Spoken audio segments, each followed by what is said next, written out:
ஜோதிட ஆர்வலருக்கு எல்லோருக்கும் வணக்கங்க. நாம இந்த பதிவுல தசாப்தி கணிதம் எப்படி நம்ம கணிதம் செய்வது. நம்ம ஆல்ரெடி ஒரு 3 பதிவு போட்டுக்கிறோம். தசாபுக்தி எப்படி பலன் சொல்லணும்னு பலன் சொல்லி போட்டுக்கிறோம். இந்த பதிவுல தசாபுக்தி கணிதம். தசாபுக்தி கணிதம் எல்லாருக்கும் தெரியும். இது எப்படி ஒரு சாப்ட்வேர், ஒரு ஆப் இல்லாமலே எப்படி ஒரு கணிதம் போடுறது, தசாபுக்தி அந்த வரைக்கும் நம்ம எப்படி கணிதம் பண்ணுறது அப்படின்னு தான் இந்த பதிவுல பார்க்க போறோம்.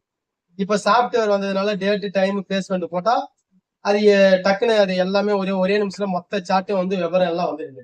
ஆனா நம்ம கிராமத்தை பொறுத்தல பாத்தீங்கன்னா இன்னும் சில ஜோதிடர்கள், இன்னும் இது டவுன்ல கூட சில ஜோதிடர்கள் சாப்ட்வேரே யூஸ் பண்ண மாட்டாங்க.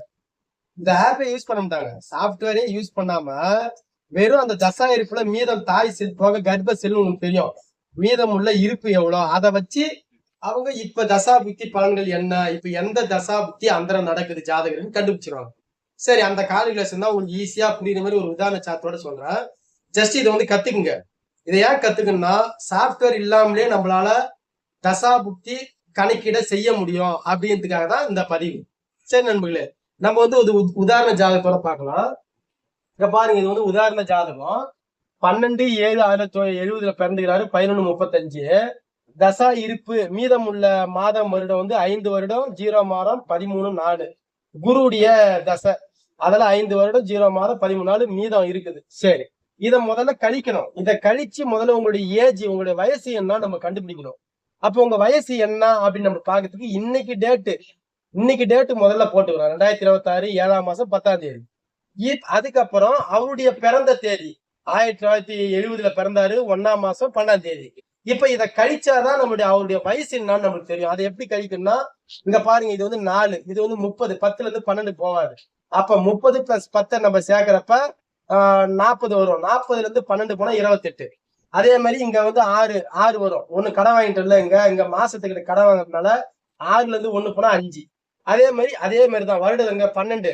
அப்ப இங்க நம்ம லெஸ் பண்ணதுனால என்ன ஆச்சு, 56 வரும். அப்ப 6ல இருந்து அப்படியே 0 இறக்கிட்டோம். 12ல இருந்து 7 போனா 5. அப்ப மொத்தமா கழிச்சு பாருங்க 56. நம்ம எப்படி ஒரு மேக்ஸ்ல நம்ம எப்படி ஒரு கணக்கீடு போடுறோமோ, எப்படி நம்ம கடை வாங்கி நம்ம அதை மைனஸ் பண்றோம்ல, அதே கான்செப்ட் தான் இந்த ஜோதிட பலன் நம்ம எடுத்துக்கிறோம். அடுத்து பாருங்க, இப்ப இவருடைய ஏஜ் என்னன்னு தெரிஞ்சிச்சு. 56 வயசு முடிஞ்சு 5 மாதம் முடிஞ்சு 28 நாள் ஒரு ஏஜ் இப்ப நடக்குது.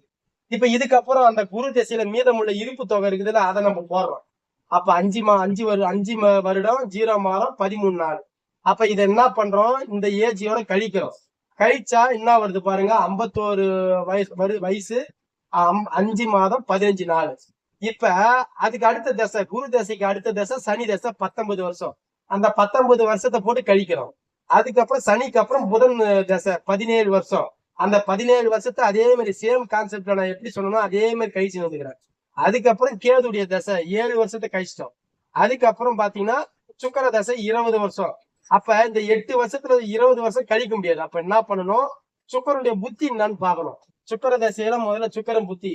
அப்ப சுக்கர புத்தி என்ன வருஷங்கள், 3 வருஷம் 4 மாதம் 0 நாள் சுக்கர புத்தி. அதுக்கப்புறம் வரக்கூடியது சூரியனுடைய புத்தி, அதை மைனஸ் பண்றோம். 1 வருடம் 0 மாதம் 0 நாள், அதை மைனஸ் பண்ணிட்டோம். அதுக்கப்புறம் சந்திரனுடைய புத்தி மைனஸ் பண்றோம்.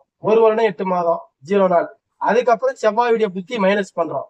1 வருடம் 2 மாதம் 0 நாள். இப்ப மைனஸ் பண்ணீங்கன்னா கடைசியா 1 வருடம் 3 மாதம் 15 நாள். இப்ப ராகுடைய புத்தி என்னன்னு நம்மளுக்கு தெரியணும்ல.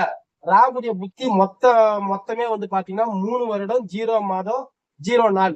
இதுல கழிக்க முடியுமான்னு பாருங்க, கழிக்க முடியாது.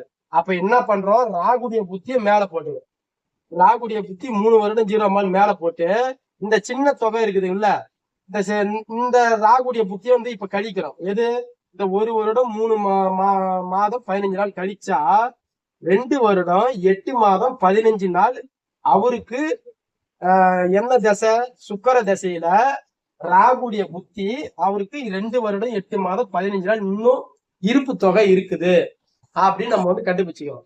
இத பல வருடங்களுக்கு முன்னாடி இன்னும் சில ஜோசிக்காரங்களாம் நீங்க பாத்தீங்கன்னா இந்த கணிதத்தை யூஸ் பண்ணுவாங்க. அவங்களுக்கு சாப்ட்வேரே வேணாம், ஆப்பே வேணாம். ஆப்பே இல்லாம இதுல தசா புத்தில இருந்து இதுக்குள்ள அந்தரத்துக்குள்ள போவாங்க. அந்தரம்னா இப்ப 2 வருஷத்துல உங்களுக்கு தெரியும். இப்ப ராகுடைய புத்திங்களா, அதுக்குள்ள ராகுடைய அந்தரம் முதல்ல, அதுக்கப்புறம் ராகுக்கு அப்புறம் குரு, அதுக்கப்புறம் சனியுடைய அந்தரம், அப்படி லைனா கழிச்சுனே வந்துடலாம். அதுக்கப்புறம் சூட்சமா. அதே மாதிரி இந்த சாப்ட்வேர் இல்லாமலே நம்மளால அவர்களுக்கு தசாபுத்தி கணிதத்தை போட்டு பலன் சொல்ல முடியும். சரி நண்பர்களே, அடுத்த ஒரு வீடியோவில் உங்களை சந்திக்கிறேன். நன்றி, வணக்கம்.